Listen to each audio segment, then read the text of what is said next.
Secrets hidden in plain sight. Powers that move the world in the shadows. Questions no one dares to answer. Step beyond the Matrix. Subscribe. Okay, do you ever feel like you're part of the Truman Show? Like your life is a Truman Show? What if there's many of us out here that are Truman, the main character? And the NPC is like a blank character. It's just that there's something out here that can come in, play the role of the NPC just to interact with you. Has your life just been feeling scripted? People around you scripted. You're just feeling more and more Truman-esque in this place.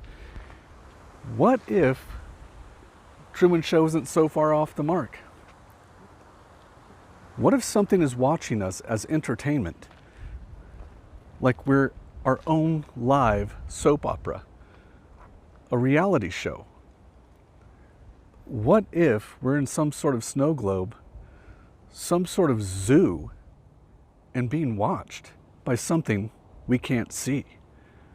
Because everything out here, if it is scripted, feeling scripted, who's watching the script? Who's being entertained? Like in a zoo, you have the gorilla.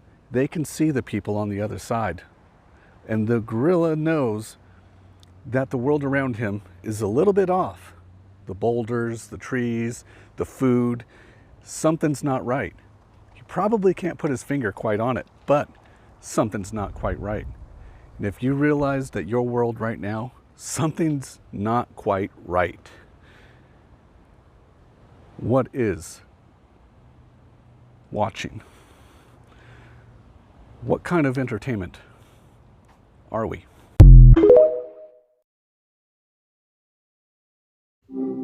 Hey, what's up? Tell me about the 1950s, Admiral Byrd. Let me quickly look that up. Yeah, Admiral Richard Byrd was a big deal in the 50s. He led Operation Deep Freeze, setting up permanent bases in Antarctica. That was his last trip down there. Actually, he flew over the South Pole one last time in 56 and passed away the next year. Anything specific about him you were curious about? You good, bro? Wait, he went to Antarctica and then set up bases there, and a year later, he was dead? That's what the info says, yeah.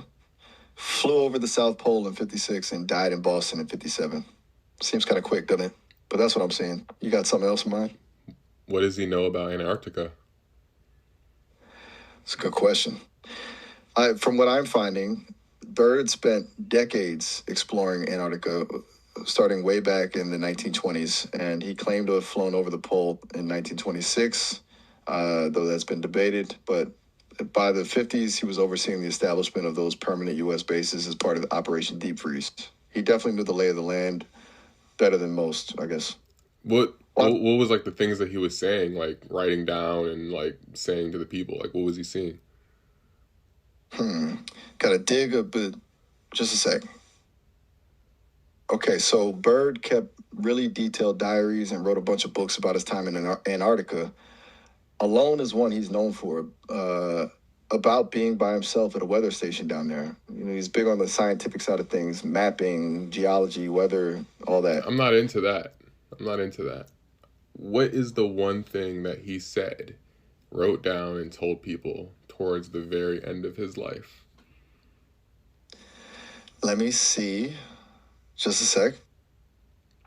All right, this is where it gets kind of weird. There's this thing going around about a secret diary he supposedly wrote in 56, right before he died.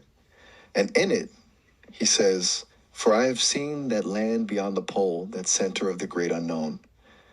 It's definitely out there. A lot of people think it's a hoax, though.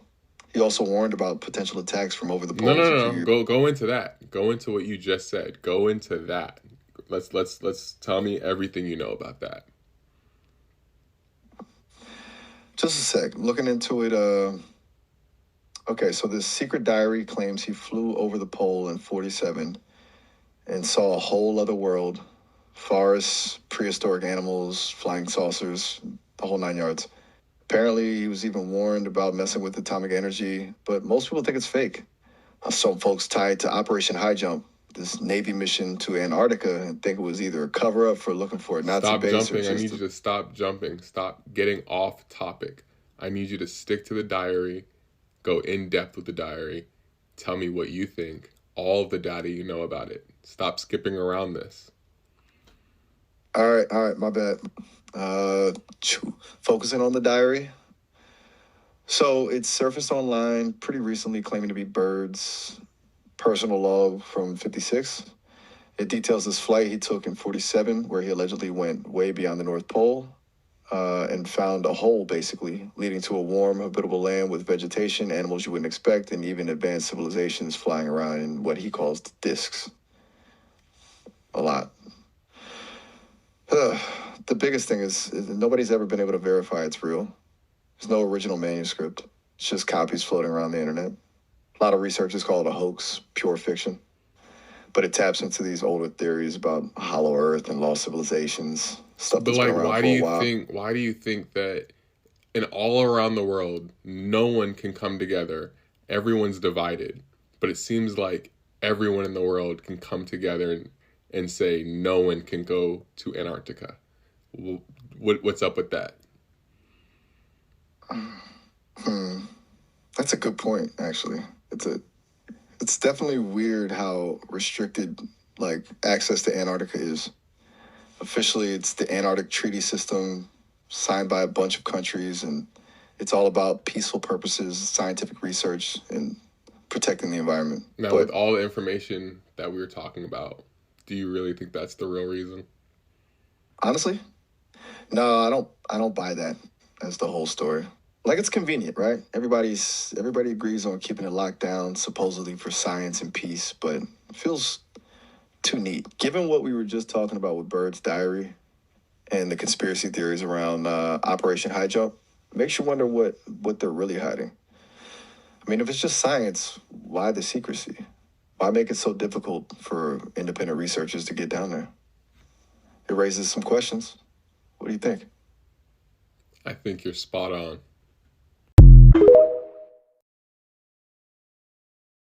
In control of the most intelligent, powerful species on the planet would be to completely divide them from the love within themselves.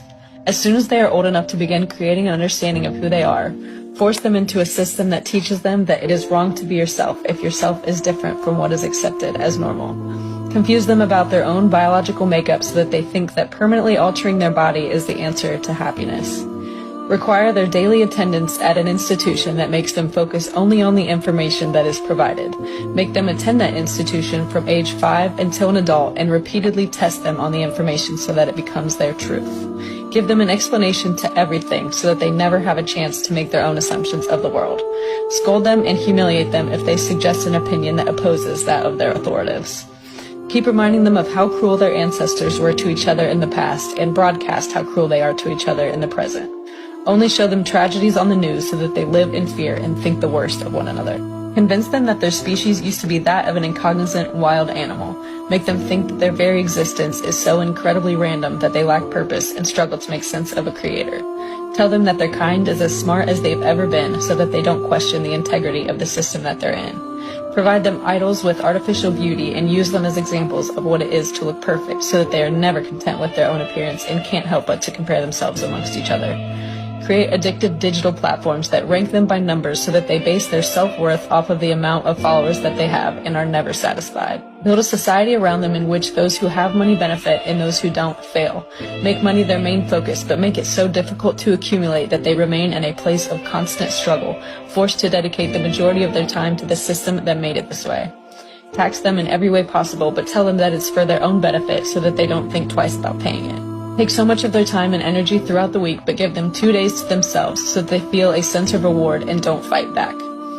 Promote the consumption of poison in every social setting so that even on those 2 days, they remain disconnected from themselves and each other. Pump their food with excess sugars and addictive chemicals, but make it cheap, advertised, and easily accessible so that they never stop consuming. When their food makes them ill, prescribe them medication that only masks the symptoms so that they become dependent on it every day. Charge them so much money for healthcare so that they stay in a constant loop of consuming, medicating, and working. cause chaos amongst them, and blame it on a group of their own so that they form judgmental stereotypes, turn them against each other in so many ways so that even if they were to connect on one, they would still be divided by another.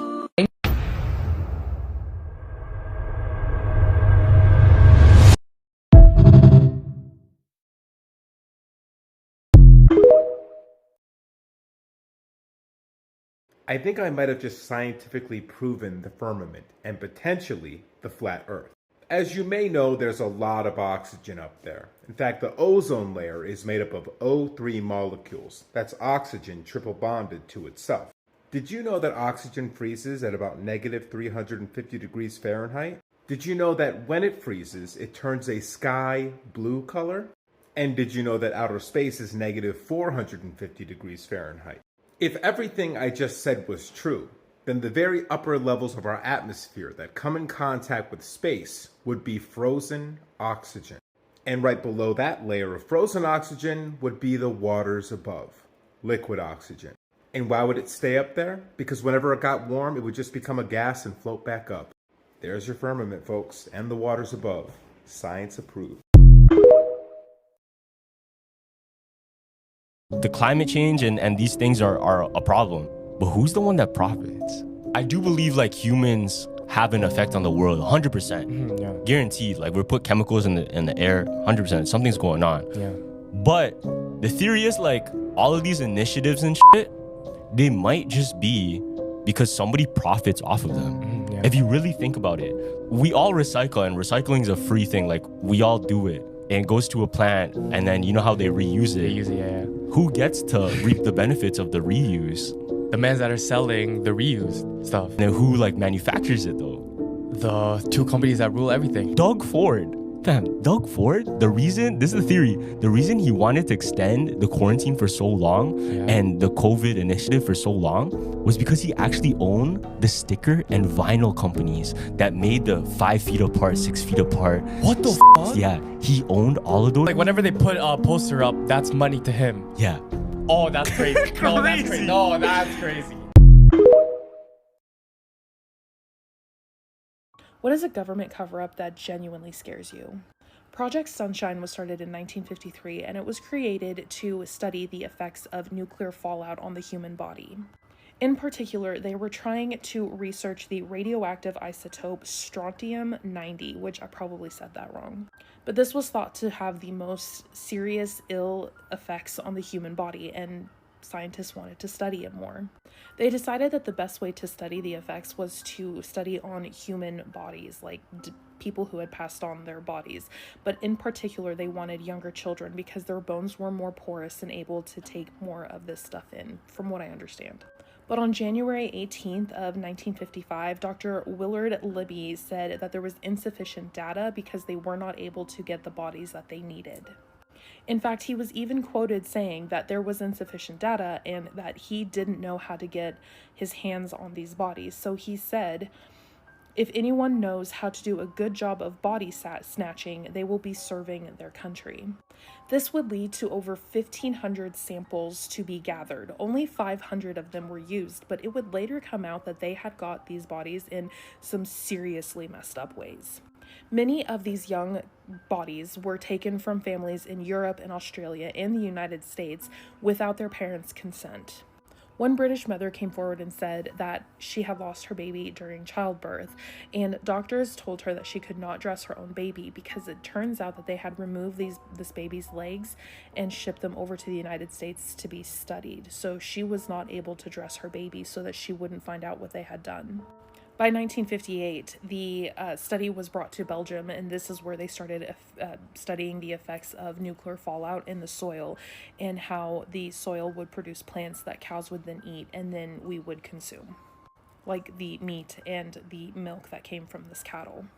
But regardless, these children were taken from these families without their consent, and this was a huge government cover-up for a long time. So what are your thoughts on this? Let me know down in the comments and follow for more creepy things. So you're saying Antarctica wasn't always frozen? There's a massive hole in Antarctica. You can see it on Google Earth and about 30 meters wide. But here's the weird part. Around that hole, there are bases, research stations, and each base It's named after a different country. Every major nation has a presence there. They're all studying whatever's in that hole. But that's not even the craziest part. About, I'd say, 15 to 30 miles behind that hole, there's a gigantic pyramid. I'm talking massive, way bigger than the ones in Egypt. You can see its complete apex. It's been featured on the History Channel, Ancient Aliens. It's not a secret.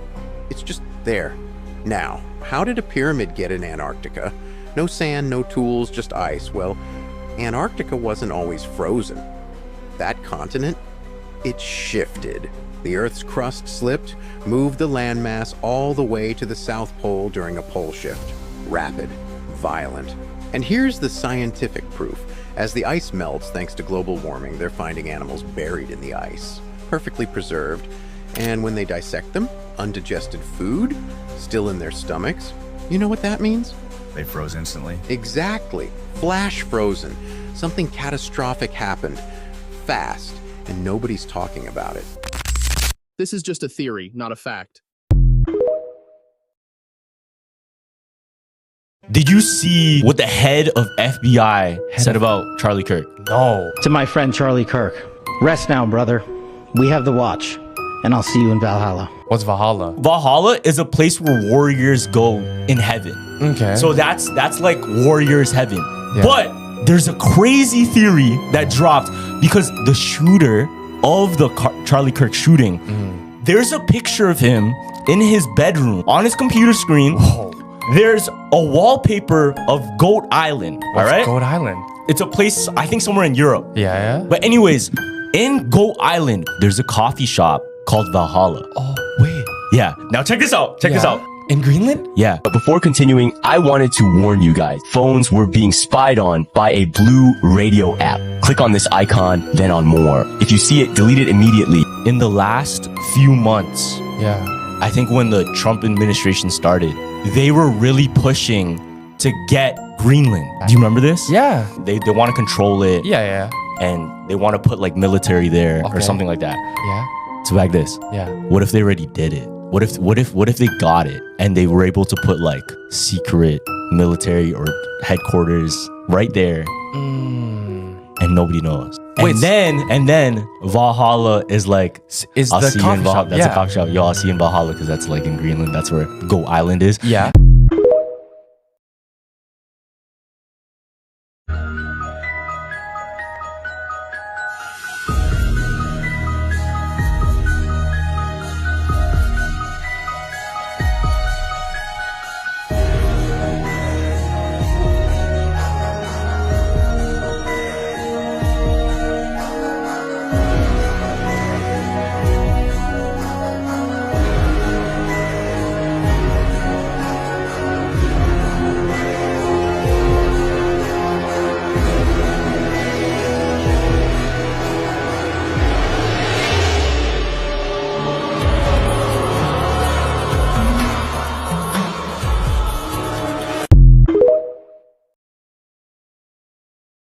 We were never supposed to see the image of our face. What do you and mean? Phones, like, I think it says somewhere, it's like, we're only supposed to see our face, like our true image of our face in like a pond of still water, right? But Yeah, like that makes sense. Yeah, but phones came around and they showed us our face, right? And we were never supposed to see it because like when you take a picture of yourself with all of these like technology and stuff, like a 50 millimeter, you know what I mean? It's zooming in all your acne and stuff. Yeah. Like now you overthink. But it's like, I don't think God made us where you're supposed to see our actual face. Yo, because yeah, I always think about that too. Like Yeah. we're not supposed to have cut hair. That's what I'm saying. We're not yeah. supposed to have. We're not like, supposed to have no fades. Yeah, You know what I mean? groomed Yeah. bodies and stuff like that. But we only do that because we seen our face and we're like, I want to be more pretty. I want to be more handsome. But do you think the way life ended up becoming is how it's supposed to go anyway, though?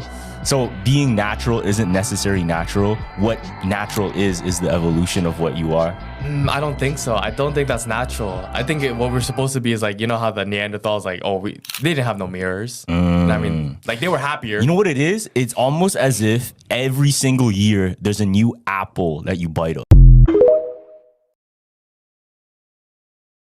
This video had popped up and it was a random conspiracy theory. And this dude was saying his random conspiracy theory, and he was basically saying, what if all the natural disasters was actually a higher frequency being trying to contact us, making contact with us? Peep what he's saying, because he brought up the Super Bowl commercial where they was talking about the aliens texting everybody and saying hello down there. So you know how you can feel wind on your body but you can't see it? Same thing with some of the natural disasters. You are only going to be able to see and understand what you make yourself aware to. So if a natural disaster is happening, all you're going to see is a natural disaster. If thunder and lightning is happening in the clouds, all you're going to see is thunder and lightning, because that's what you've made yourself available to perceive. Okay, let's break it down. You know how when you are around a group of people and a group of friends and you're good and you're nice and everything is good at the beginning, but then you start to notice your awareness starts to become more aware of the lies and the bad energy that you are around being around these people. Your mind is only trained to perceive what you allow it to perceive. So you on a certain level are in your own awareness of what's going on around you. But there's so many more layers and levels to existing. So when you see powerful wind just blowing around, oh, it's powerful energy that's going on that you cannot see. It's probably high frequency beings that are really doing some stuff that your awareness is not trained to see. This is why people can't comprehend the fourth dimension. This is why some people may say that we are living on a giant celestial. The earth is alive. People talk about nature spirits, ancestors, ninth dimensional beings, higher levels of expanded awareness. So what you're seeing in your level of awareness may be different from what's actually going on. That's just the after effect. That's just the ripples of what's going through your dimension. But something else is happening on higher levels. So NASA just came out and confirmed that there is indeed a parallel universe in Antarctica, y'all. This is crazy. So they had this balloon, right, to test for particles and stuff like that in Antarctica.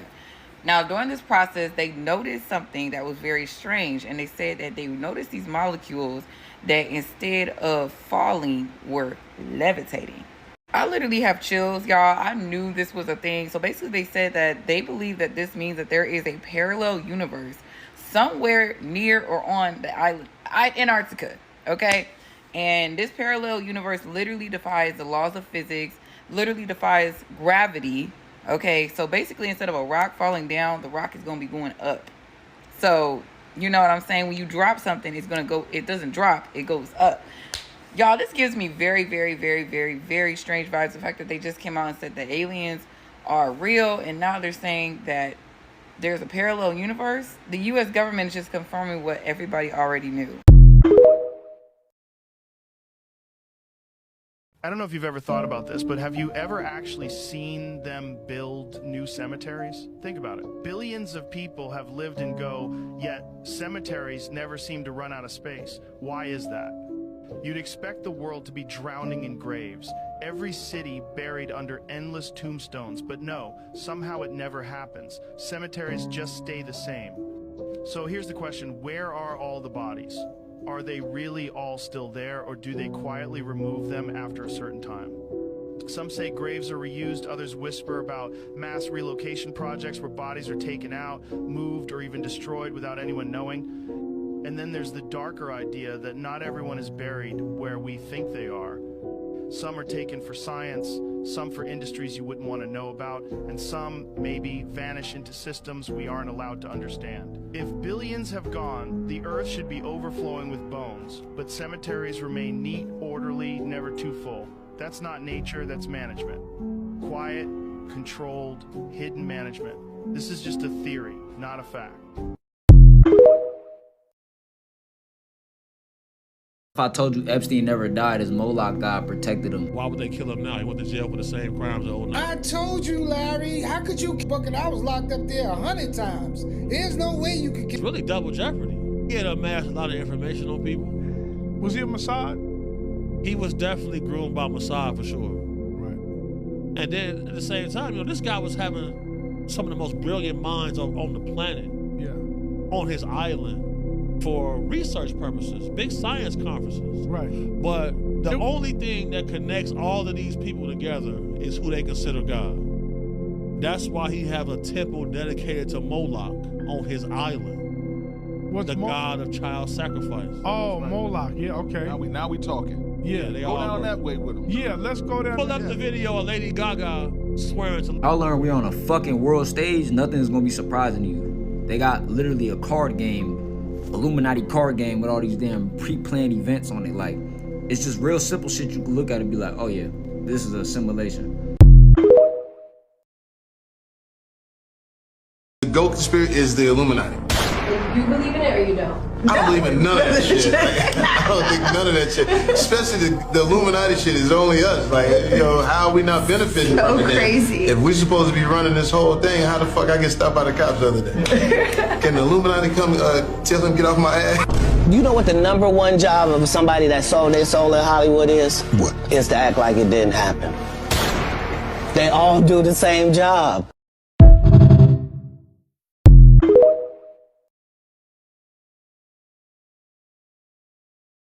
But nobody had went outside the earth to see if we was round. Nobody had went outside the earth to tell us what we at. What's my exact coordinates right now? What's my coordinates? They sent satellites into space Come on, gang. and got pictures of No, Earth. we live in a firmament. They never sent satellites to space because they can't get outside the firmament, gang. That shit is all lies, all cap. No one has seen outside of this place, and no one ever will.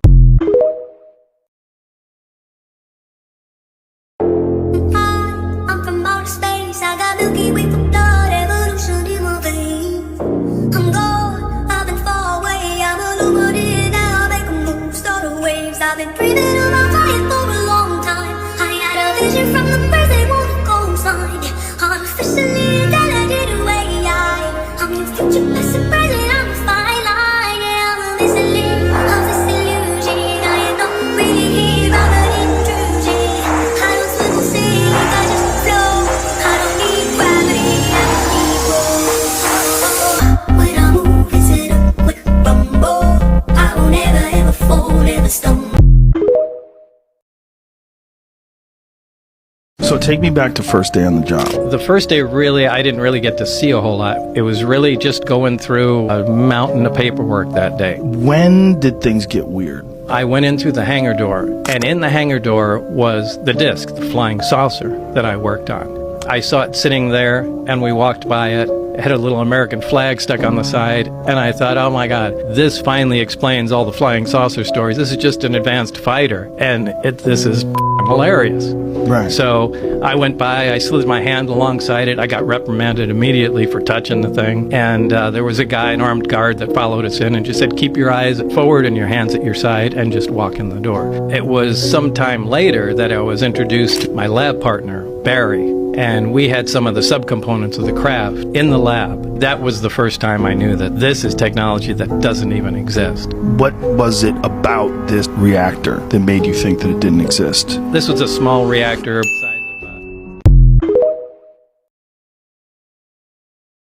Hey people, this is a highly advanced human being, a Tartarian giant, 12, 13, 14 feet tall human beings that existed on this planet between the early 1600s and 1800s.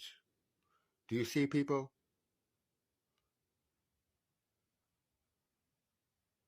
That's a picture of a Tartarian that existed here on this planet, people. They were eradicated in the year 1740 by a great catastrophe that happened here on this planet that eradicated majority of these human beings. There was a great mud flood, 1740 to 1741. A volcano erupted in Russia, and the floods covered the whole planet and eradicated most human beings. This is a Tartarian. These are the people that built all the Roman-style buildings that you see here in America. All these tall buildings that are here, skyscrapers, these type of people are the ones that build it. These are the people, big people like this, built the pyramids. Another reset happened in 1834 that wiped out all humans again. And the last reset that happened was in 1892, people. Okay? There was 3 resets in the past 300 years. Okay? That's why you see a lot of these cities were empty in the early 1800s, because most human beings were wiped out by the great mud flood, people. Okay? This is the history they don't want you to know, that they leave out all the textbooks. This is a picture of a Tartarian highly advanced human beings with a different digestive system. They got their energy from the ether. Okay, they had free energy all around the world. All the cathedrals that you see around the world were power plants. Tartarian human being people. Ooh, wait. This is awesome. Somebody was able to film Area 51, and it's not crazy blurry. It's not fake. This is real. It's recent, and I find it totally fascinating. So a creator that goes by Jerry Arizona traveled to Nevada, hiked up a ridge outside of Area 51, and pointed his telescopic camera straight at the base. We're obviously not supposed to see what he filmed, but somehow he got the shot. There's a bunch of footage, but check some of this out. Here you can see some radar, and there's one of those F-16s.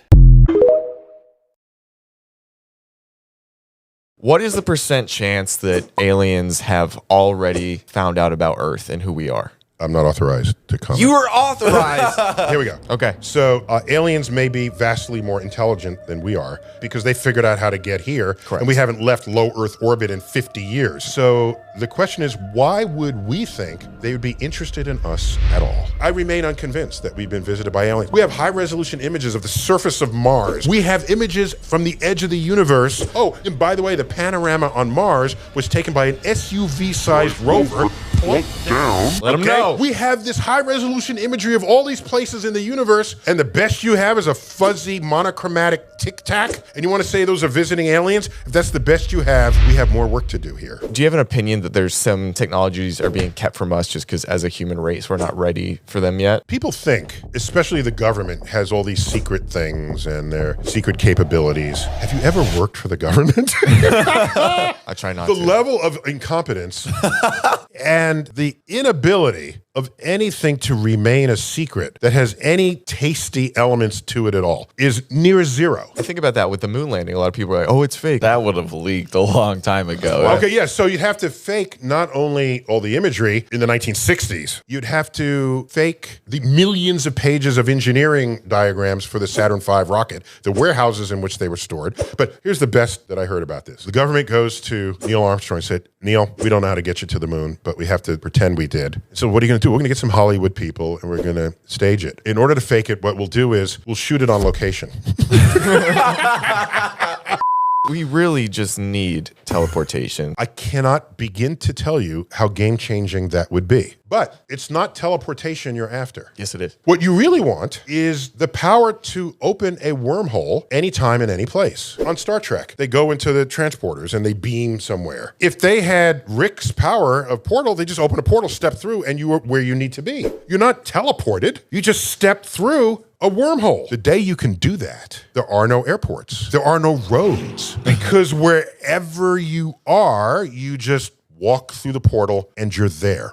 The age-old question is, if you could go back in time, you have Wi-Fi somehow, and you have a smartphone, how long would it take you to maybe take over civilization? If I carry what I know today back in time, you could easily take over the world. First, you just know what the markets did. Within a few months, I could just become the richest person in the world. I just wonder how fast you could speed up society, just you individually. You go back with all your knowledge.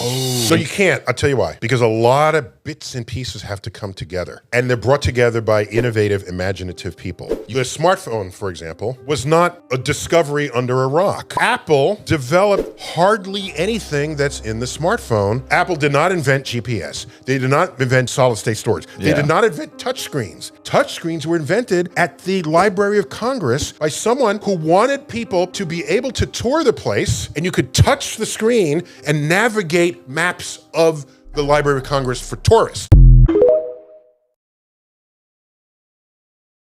What we're thinking of as aliens are they're extra-dimensional beings that an earlier precursor of the space program made contact with. They are not what they claim to be. They have infiltrated a lot of aspects of the military establishment, particularly the Area 51. The disasters that are coming, the military, I'm sorry, the government government knows about them. And there's a lot of safe areas in this world that they could begin moving the population to now, Art. But they're not doing anything. They are not. They want the major population centers wiped.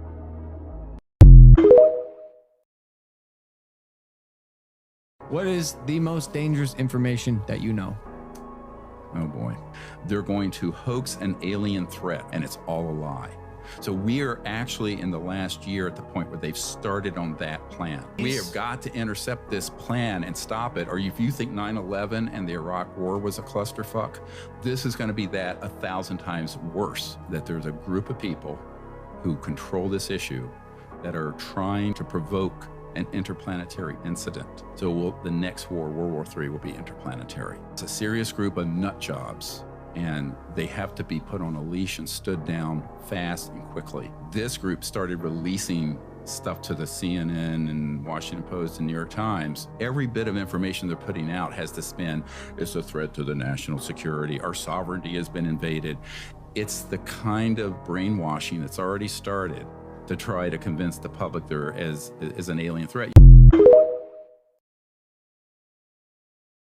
This is a snapshot of the film that was smuggled in 1991 out of a facility just south of Area 51. If I am truly in danger, that means that this film and this being is real, and God help me. But if I'm truly in danger and this being is real, that means the extraterrestrial program is also real. And I say, God help us all. So tell me why the government built a machine to see the future. Not a metaphor, not a movie plot. An actual classified device buried in black budget programs, known as Project Looking Glass. Whistleblowers say that this thing could like view future timelines, like a cosmic search engine. Like you ask it a question and it shows you what happens next. Like they say that the elites use it to try and stay ahead, alter outcomes, manipulate events, control history. But here's where it gets wild. Around 2012, every possible future they saw ended the same way. It ended in an awakening, like a mass realization, like their control was fucking collapsing. And no matter what they did, all paths led to a future that they couldn't stop. So they shut down the fucking machine. But ask yourself this, right? Like, why were they so afraid of us knowing our future unless we were meant to win? If you've heard of Project Looking Glass, let me know in the comments, and don't forget to like, follow, and share. They found a way to truly manipulate consciousness to destroy who we truly are. Peaceful, loving people that just want to be happy, keeping us stuck in stress, fear, engineered division, media manipulation. They have us literally hating our own selves. We have to go through subconscious reprogramming. It's the only way. True wealth and abundance actually start by recalibrating your neurochemistry, and that's only going to work through gratitude, collaboration over competition mindset, breath work, and high frequency rituals. There's a total system of reprogramming that the entire world needs to go through. I want to be a part of that change.